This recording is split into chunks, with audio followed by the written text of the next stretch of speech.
Bueno, en la sesión anterior que acabamos de terminar, estábamos hablando de genómica y estábamos hablando de transcriptómica y estábamos aplicando esas técnicas y esos conocimientos al estudio de enfermedades raras, de enfermedades severas. Y ahora vamos a empezar a transicionar en otro tipo de enfermedades. Vamos a hablar de variabilidad genética y exposición a enfermedad, pero enfermedades comunes. Y entonces, pues espero que disfruten esta sesión. Esta parte, lo que les voy a hablar son cosas que aprendí durante mi doctorado. Lo que les conté antes es los conceptos que estoy utilizando actualmente aquí, y ahora ya vamos a hablar un poco de lo que yo hice durante mi doctorado. La pregunta es la misma, tenemos unas enfermedades de interés y queremos saber si hay una causa genética o una predisposición genética. Y el grupo de enfermedades de las que habíamos hablado en la sesión anterior era un grupo de enfermedades bastante especial, porque eran estas enfermedades que presentan una recurrencia familiar, pero la forma de herencia, los patrones de herencia corresponden con una herencia mendeliana. Las variantes que se encuentran asociadas a esas enfermedades son en general variantes raras en la población, y los trastornos manifestados por esas variantes o mutaciones son trastornos severos. Esas variantes generalmente están afectando un gen único y eso es suficiente para que el fenotipo se manifieste, porque ese gen es un gen que es muy importante en alguna ruta, ya sea metabólica o de señalización, que es la que determina la variabilidad del fenotipo que se manifiesta en la enfermedad. Y entonces decimos que este tipo de enfermedades tienen un mecanismo de enfermedad, que es lo que generalmente es lo que los investigadores buscan, tratar de entender el mecanismo, coherente. ¿Qué significa coherente? Coherente es que yo encuentro esta mutación genética, esta predisposición genética, y con esta información puedo explicar los síntomas. La mutación en principio es penetrante, y penetrante significa que cuando la encuentro en una persona, la probabilidad de que esa persona manifieste el fenotipo asociado a la mutación es bastante alta.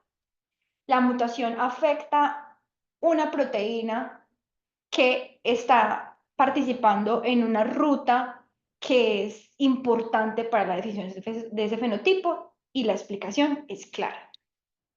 Pero tenemos otro grupo de enfermedades que son más comunes en la población que las que habíamos hablado anteriormente. También presentan recurrencia familiar, pero cuando miramos los patrones de herencia de estas enfermedades, no corresponden con patrones mendelianos. La manifestación de estas enfermedades, al contrario que las que habíamos hablado anteriormente, no es durante la infancia, sino que aparece de manera tardía, después de la etapa reproductiva. Estas enfermedades, la prevalencia de las enfermedades es alta, y dado que los patrones de herencia son no mendelianos y que al parecer el estilo de vida, el ambiente en el que los individuos están viviendo, influencia la manifestación de esa enfermedad, decimos que estas enfermedades se llaman enfermedades complejas. Y dado que los patrones de herencia son no mendelianos, inferimos que no son monogénicas, sino que son poligénicas, o que varios genes están en realidad teniendo una influencia en la manifestación de este fenotipo. Manifestación o variación. A raíz del interés de entender el mecanismo de estas enfermedades, se generó una hipótesis en los años 90 de que si estas enfermedades eran comunes en la población, las variantes que conferían riesgo a la enfermedad debían ser comunes también. Entonces les voy a leer la hipótesis bien para que la entendamos mejor. Los alelos que confieren susceptibilidad, que son necesarios para que enfermedad se manifieste, pero no suficientes por sí solos para causar la enfermedad, deben encontrarse en la población con frecuencias relativamente altas, y ellos determinaron que relativamente altas era un umbral de en más del 1% de la población.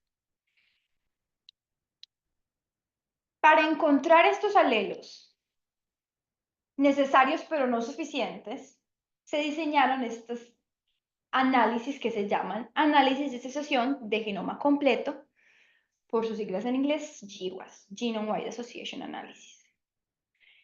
¿En qué consisten estos análisis? Cada individuo tiene su genoma que se puede genotipificar, y cuando digo genotipificar me refiero a que podemos decir exactamente cuál es la secuencia de los nucleótidos en cada una de las personas, y podemos definir si tienen una variante y cuál es la variante de cada persona en específico. Entonces aquí, por ejemplo, tenemos un fragmento del genoma, tenemos un alelo y tiene una C y una T aquí. Y tenemos personas que manifiestan una enfermedad común o rasgo común, porque en realidad cuando hablamos de fenotipos podemos hablar de enfermedades o podemos hablar de cualquier otra característica, y cuando hablamos de enfermedades complejas también podemos hablar de rasgos complejos, por ejemplo, la estatura, el color de la piel, de los ojos, que son definidos por varios genes, no por un gen solamente. Entonces, podemos hacer grupos de personas que tengan el fenotipo de interés y otro grupo de personas que no tengan ese fenotipo de interés, y revisar si la proporción de ciertos alelos comunes en la población es diferencial entre estas dos poblaciones. Entonces, para que esto tenga un poder estadístico, se utilizan poblaciones bastante grandes, idealmente miles. Entonces, aquí tenemos un ejemplo de unos controles, o los que no tienen el fenotipo de interés o enfermedades de interés, y casos que tienen un fenotipo de interés o enfermedad de interés.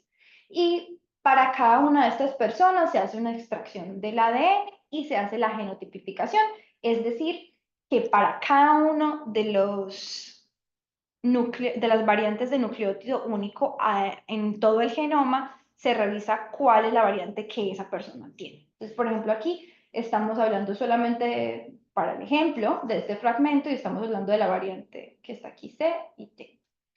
Entonces, en los controles, la proporción del alelo C con respecto al alelo T es bastante similar, mientras que en los casos, en este ejemplo, C está sobre representado con respecto a T.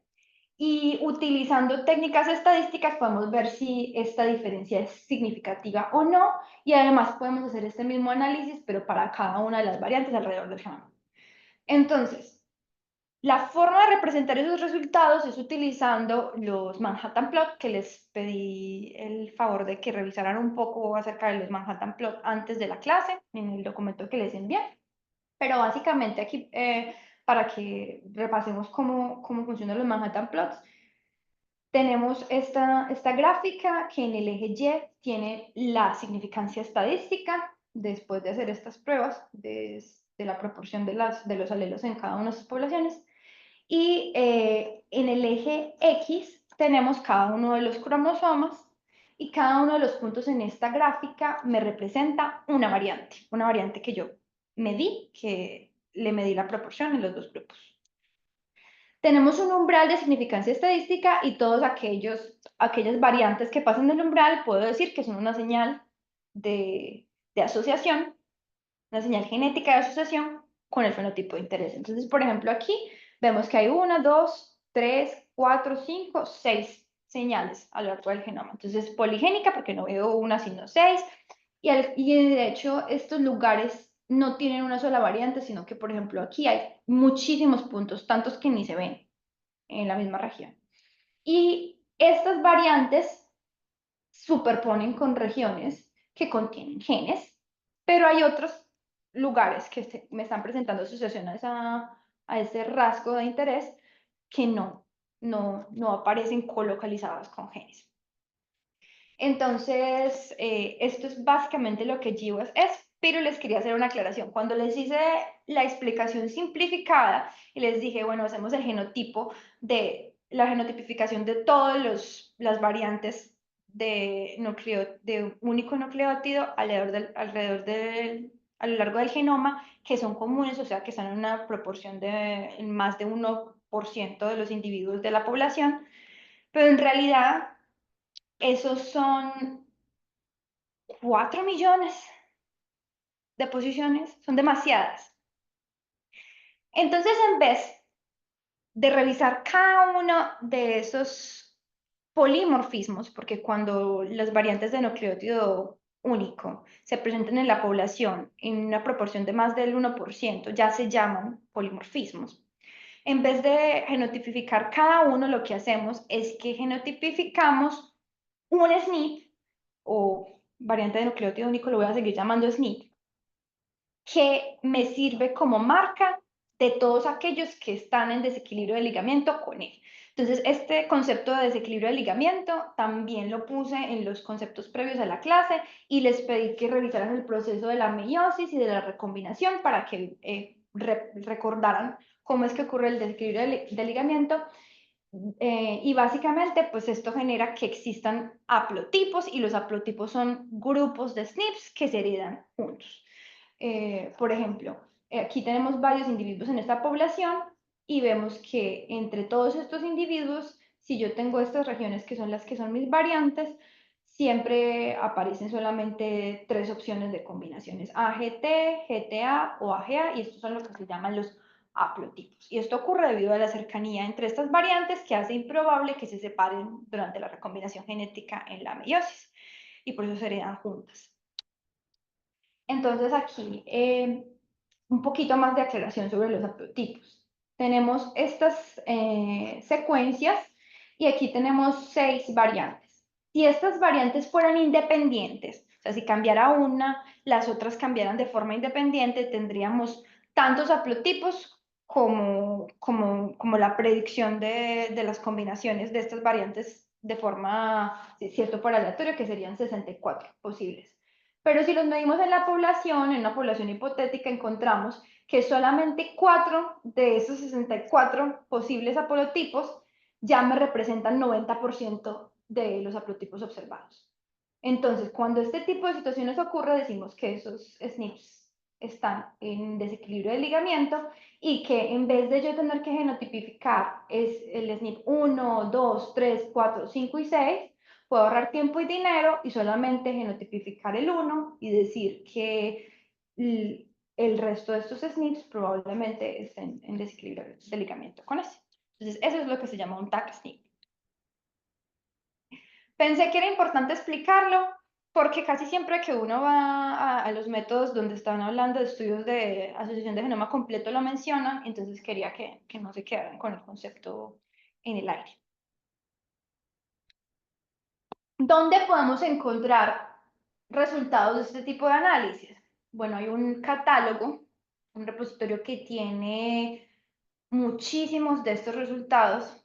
Casi que si uno hace un GWAS, buenas prácticas implica que uno reporte su resultado en este catálogo, que se llama el GWAS Catalog. ¿Y qué tipo de información podemos obtener de este catálogo? Podemos preguntarnos para una enfermedad de interés, una enfermedad común en la que estemos interesados, cuáles son las variantes genéticas asociadas. Podemos revisar si esas variantes están en ciertos genes o si están en regiones no codificantes. Podemos revisar el tamaño del efecto de las variantes, y este es un concepto que también incluí en los presaberes. El tamaño significa qué tanta influencia tiene ese SNP en la variabilidad del fenotipo de interés. Y también podemos saber las referencias de los estudios que se han publicado, que son los responsables de producir esos resultados que encontramos en el GWAS Catalog. Y como esta base de datos es tan importante, entonces yo les puse unos tutoriales y ejercicios en el que ustedes puedan ir a explorar esa base de datos y puedan encontrar información en ella. Y también, dado que está como las otras técnicas que hemos discutido aquí tienen limitaciones, no solamente beneficios. Entonces, asigné un club de lectura en el que ustedes puedan explorar un poco más cuáles son esas limitaciones y esos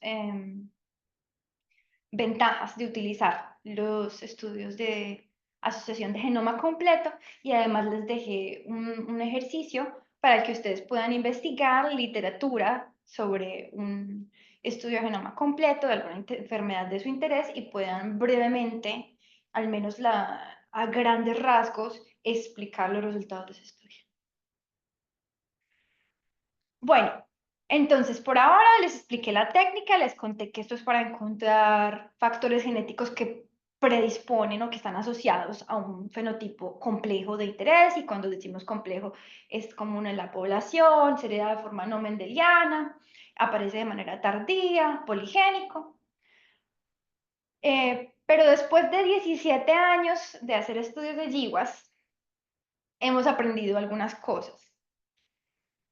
Se han hecho estudios para más de 3.000 rasgos complejos humanos, se han detectado más de 200.000 variantes asociadas a estos rasgos, y lo que se ha aprendido es que para cada rasgo no solamente es un par de asociaciones, 3, 4, sino hasta cientos de variantes que pueden encontrarse asociadas a un solo rasgo, y que los tamaños del efecto de cada una de esas variantes, y cuando decimos tamaño del efecto, lo habíamos dicho antes, la influencia que esas variantes tienen en la variabilidad de ese fenotipo, son bastante pequeños.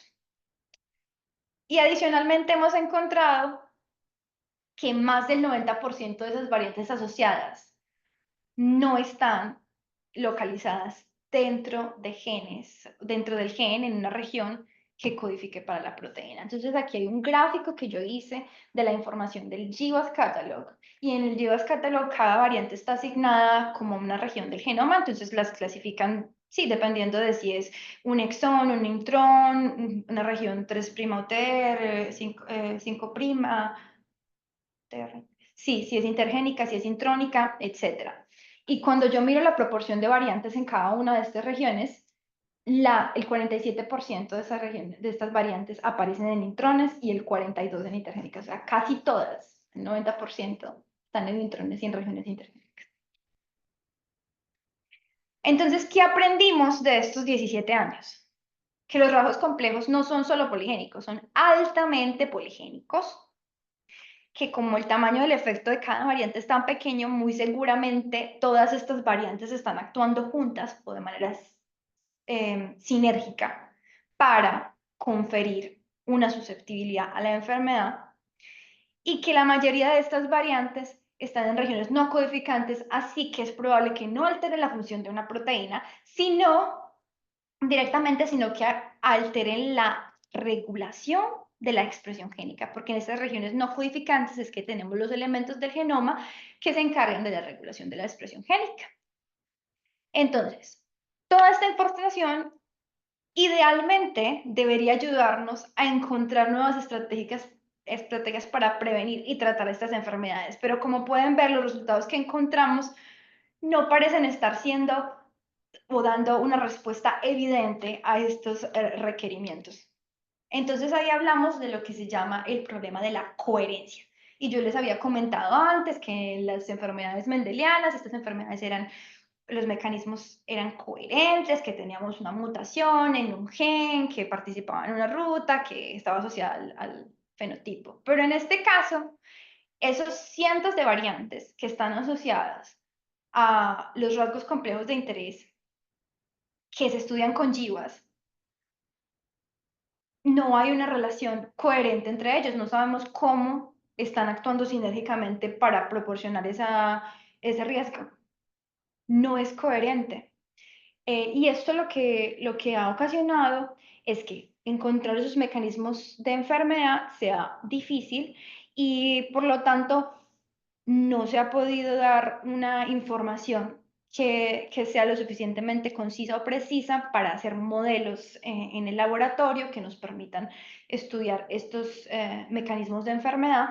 Y por lo tanto, de esas 200.000 variantes que se han encontrado asociadas a diferentes rasgos complejos, y que están disponibles en el GWAS Catalog, solamente 309 de las 200.000 asociaciones, 309, han sido validadas experimentalmente.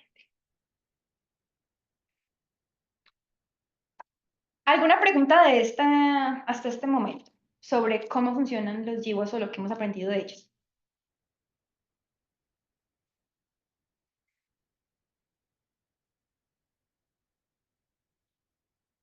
Bueno, entonces, para resolver el problema de la coherencia, en vez de pensar solamente en la genómica, en estas variantes, hay que empezar a pensar cómo estas variantes están regulando la expresión génica. Dado que la mayoría de ellas están en regiones no codificantes, ya no podemos estar en esta zona de confort solamente pensando en los genes, sino que tenemos que salir de ahí. Y empezamos a hablar, cuando hablamos de cómo se regula la expresión de los genes, de lo que son los mecanismos epigenéticos. ¿Qué son estos mecanismos? Son los mecanismos que permiten que un tipo celular en un contexto específico tenga activos ciertos grupos de genes a unos niveles específicos que son importantes para ese contexto, para ese tipo celular. Y estos mecanismos epigenéticos incluyen modificaciones químicas que se realizan en la cromatina, por ejemplo, modificaciones a las histonas, o al genoma, por ejemplo, la metilación del genoma, cambios conformacionales o de la composición de la cromatina, unión de factores de transcripción y cualquier otro mecanismo que nos permita regular esa expresión. Estos mecanismos son regulados o influenciados a su vez por señales ambientales y lo que vamos a hablar de ahora en adelante es acerca de estos mecanismos. Entonces, un ejemplo de cómo se verían esos resultados de GWAS bastante simplificado. Digamos que de los cientos que encontramos asociados a la enfermedad, en realidad teníamos una enfermedad compleja que solamente tenía 5. SNP1, SNP2, 3, 4 y 5. Y cuando nosotros vamos y miramos las posiciones de estas variantes en el genoma, pues ellas van a estar colocalizando con algunos elementos del genoma que pueden o no ser genes. Y nos preguntamos, ¿cómo están estas variantes definiendo el mecanismo de la enfermedad? Y para definir el mecanismo de la enfermedad, entonces respondemos las preguntas: ¿qué genes están siendo afectados? ¿En qué tipos celulares? ¿Qué rutas de señalización o metabólicas están siendo afectadas? ¿Cuáles son los procesos biológicos? Básicamente todas esas preguntas que parecían fáciles de responder en el caso de las enfermedades mendelianas. Bueno, entonces miremos que en este escenario simple, ¿qué podría estar pasando? El SNP1 está en una región intergénica, aquí gris es la cadena de DNA, estas regiones en naranjado son lo que llamamos potenciadores, que son unos elementos no codificantes que regulan la expresión de unos genes. Ya más adelante les voy a explicar exactamente cómo pasa eso. Otro SNP, un SNP2 puede estar localizado en la región 5'TR de un gen que está aquí en rosada, y por lo tanto podría estar afectando la unión de la polimerasa previa a la transcripción o de los factores de transcripción y por lo tanto alterando la expresión de este gen. SNP3 puede estar en un intrón y podría estar afectando un nucleótido que es importante para el splicing. SNP4 podría estar en un intrón, pero un intrón que contiene un enhancer o potenciador. Y el SNP5 podría estar en la región 3'OTR, en donde tal vez haya un sitio complementario a la unión de un microRNA y por lo tanto esto podría estar afectando los niveles de traducción de este gen.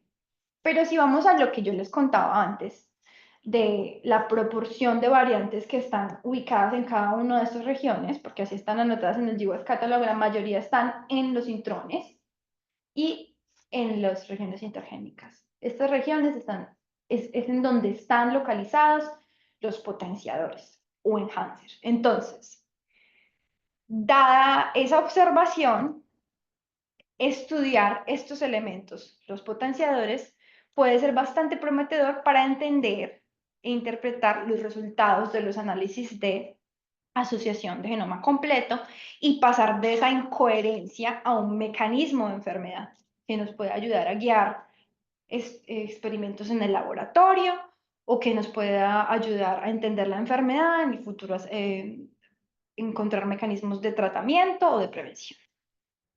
¿Y qué son estos potenciadores? También les escribí que en el documento para revisar antes de la clase, que revisaran un poco qué eran.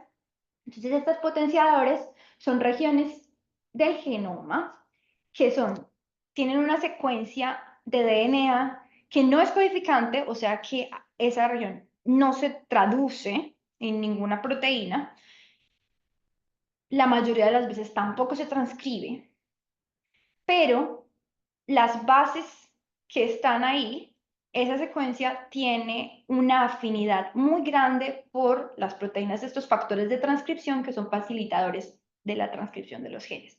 Entonces, básicamente, gracias a la composición de esa secuencia, los factores de transcripción se reclutan en una concentración alta en esas regiones no codificantes y a su vez estos factores de transcripción reclutan coactivadores que son importantes para la transcripción.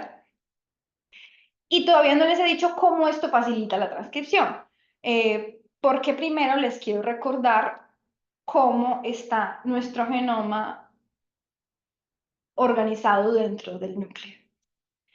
Entonces, básicamente, casi siempre pensamos, cuando estábamos hablando de la genómica, estábamos viendo estas secuencias de forma lineal, pero resulta que dentro de nuestra célula el genoma está organizado en lo que se llaman territorios cromosómicos, tiene que estar empaquetado en un espacio bastante pequeño y por lo tanto necesita estar en una estructura que le permita ocupar menos espacio, que es de hecho lo que se llama la cromatina, que es esta fibra que en realidad hace que el DNA esté envuelto en estas perlitas que son lo que llamamos los nucleosomas, que están formadas por unas proteínas que llamamos las histonas, y cuando el DNA o el genoma está bastante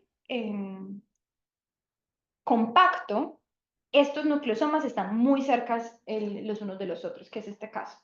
Y decimos que el DNA es inaccesible. ¿Inaccesible para quién? Para todos los lectores del genoma, para todos aquellos que están involucrados en la transcripción. Y tenemos regiones en las que los nucleosomas están más separados unos que otros, permitiendo que haya regiones libres o regiones accesibles en donde probablemente están los genes que en esta célula en particular, en un contexto en particular, pueden expresarse. Y adicionalmente a eso, no solamente está empaquetado el genoma, sino que además puede estar haciendo luz. Entonces, ya que tenemos este conocimiento fresco, volvamos a lo que hacía el potenciador. Entonces, en la visión lineal que teníamos de estos nucleosomas y la fibra de la cromatina lineal, el potenciador puede estar miles de pares de bases de distancia, 10 miles de pares de bases de distancia de un gen. Y aquí el potenciador está reclutando toda esta maquinaria transcripcional. Pero, dado que la conformación de la cromatina no es lineal, sino que es tridimensional y puede formar bucles, perdón, en lugares donde la concentración de los nucleosomas no es alta, o sea que este genoma este DNA es accesible, si el potenciador está en el espacio cerca de un gen, puede prestarle esa nube o ese condensado de facilitadores de la transcripción a ese gen vecino. Un gen vecino que no es vecino en la secuencia lineal, pero sí vecino en el espacio tridimensional. Y cuando esto ocurre, dado que los factores de transcripción están más cerca del promotor del gen y los coactivadores ya están ahí localizados, la expresión del gen se incrementa. No todos los genes están sujetos a la regulación de la expresión génica por medio de potenciadores. Hay otros genes que se expresan de manera constitutiva en todos los tejidos, en todos los momentos, y estos genes requieren una regulación genética diferente, entonces por eso no se regulan por potenciadores, sino por otros mecanismos. ¿Qué tipo de genes sí están sujetos a esta regulación? Genes del desarrollo, que están prendidos o apagados en diferentes etapas, genes de respuesta a estímulos, que solamente se van a prender cuando el estímulo aparece, genes específicos de tejidos, entonces están prendidos en un órgano, pero no en el otro, o en un tipo celular, pero no en el otro. Bueno, entonces por eso los mecanismos epigenéticos son específicos de tipo celular. Y ya que entendemos estos mecanismos y cómo funciona la regulación de la expresión génica, podemos volver a mirar cuál era el papel de esos potenciadores o el posible papel de los potenciadores, también enhancers, en la enfermedad. Entonces, veamos el SNP, que estaba asociado, que lo encontramos asociado utilizando estudios de asociación de genoma completo. Este SNP puede estar localizado en una de estas regiones o en una de estas bases que era importante para la afinidad de un factor de transcripción. Y por lo tanto, ese factor de transcripción no se puede unir y tampoco puede reclutar a sus coactivadores, que también reclutan a otros factores de transcripción.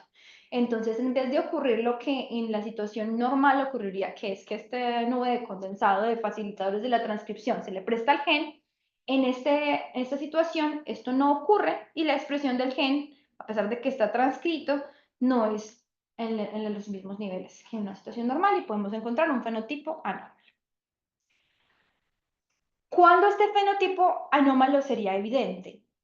Sería evidente si el gen que tengo aquí en café está regulado por un potenciador que está bastante lejos, pero solamente por ese.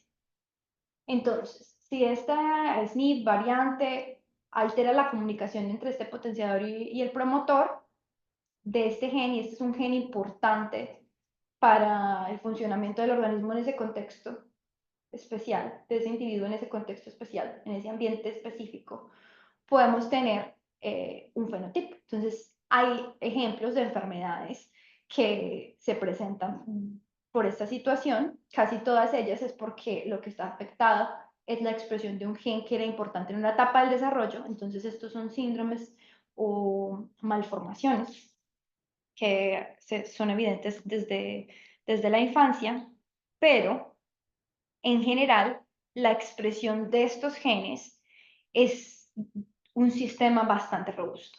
Y para cada gen no tenemos un único enhancer que está regulando la expresión de los genes, sino múltiples. Por lo tanto, si tenemos un SNP interrumpiendo la comunicación entre uno de estos potenciadores y su promotor, lo más probable es que los otros enhancers que están haciendo una redundancia en la regulación rescaten el fenotipo y no tengamos que esto sea evidente. O sea que tendríamos que tener daños en múltiples de estos lugares para poder encontrar un fenotipo evidente. Y esa es una de las hipótesis que yo que presenté en mi doctorado, que es que la forma en la que estas variantes, que son varias, son, que tienen, estas variantes que no son una ni dos, sino múltiples, que están asociadas a un rasgo, en realidad la forma en la que ellas sinérgicamente podrían estar actuando es porque ellas podrían estar afectando la regulación del mismo gen si están localizadas en diferentes promotores de ese gen. Y esto es una gráfica simplemente de la distribución del número de promotores que se ha predicho que hay para cada uno de los genes del genoma. Entonces, la distribución está más hacia que por cada gen hay alrededor de 10 enhancers, enhancers o promotores. Pero hay genes que incluso pueden tener hasta 90 promotores.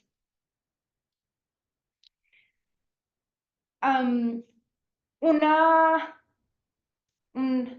como para recordarles, que ya lo he mencionado bastante, pero es que si no tenemos esto claro, no vamos a poder comprender bien el mecanismo. Esta regulación, esta comunicación entre los enhances y los promotores, esa configuración tridimensional, esos loops, esa organización del genoma dentro del núcleo, es dependiente del tipo celular. Por eso es que la expresión de los genes, que ya habíamos visto en en la sesión de transcriptómica, es diferente en los tipos celulares. Si esto no fuera de esta manera, tendríamos la misma expresión en todos. Por eso es que tenemos poblaciones de células que tienen perfiles transcripcionales parecidos, porque ellas están teniendo la misma regulación epigenética en el mismo momento, en el mismo contexto. Y ya vamos a definir lo que es el epigenoma.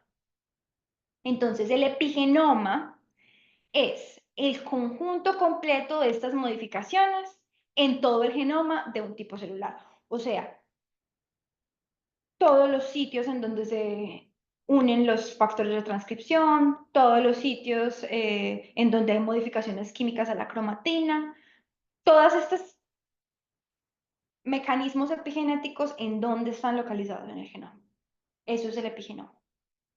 Y la epigenómica es el campo que estudia y define la ubicación y la naturaleza de las secuencias genómicas. Entonces, en la epigenómica volvemos a lo que es el genoma y clasificamos cada región del genoma de acuerdo a la modificación epigenética que está sobre esa región del genoma. No sé si este punto, que es importante, pues es un lugar en el que podríamos parar sin afectar tanto el entendimiento de la clase, sea un buen momento para que paremos y dejemos para la siguiente clase. ¿Qué opinan?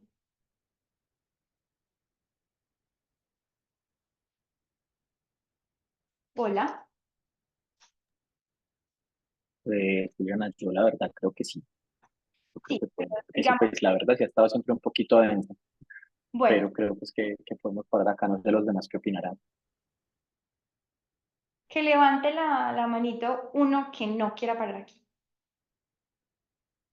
Bueno, entonces significa que este es un momento importante en el que podríamos parar. Listo, de esto,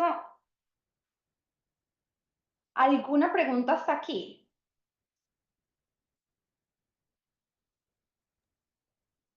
Antes Pues de que... al menos por mi parte, yo creo que es que al menos estos conceptos claros tengo que sentarme a repasar. Yo, pues por los demás, yo no soy biólogo, yo soy de los ingenieros raros, mecánicos, que están acá metidos.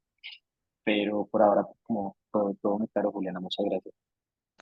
Bueno, si tienen cualquier duda, me pueden escribir al correo, también si tienen dudas de los ejercicios, aunque antes de eso pueden ir a mirar si las instrucciones son claras o no, porque la mayoría de los ejercicios tienen las instrucciones.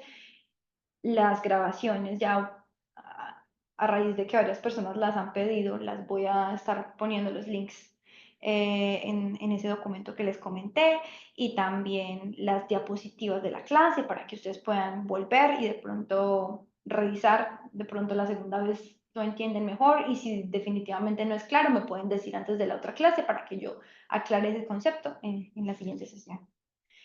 ¿Para cuándo debemos presentar las soluciones de los ejercicios? Listo, entonces en las instrucciones escribí una semana después. Pensaría yo que sería un buen momento, pero de todos modos, si están muy ocupados esta semana, la pueden entregar después, no pasa nada. Yo les voy a montar solución de algunos ejercicios una semana después. O sea que el próximo viernes les estaría montando soluciones de los ejercicios que puse para la sesión de la semana pasada.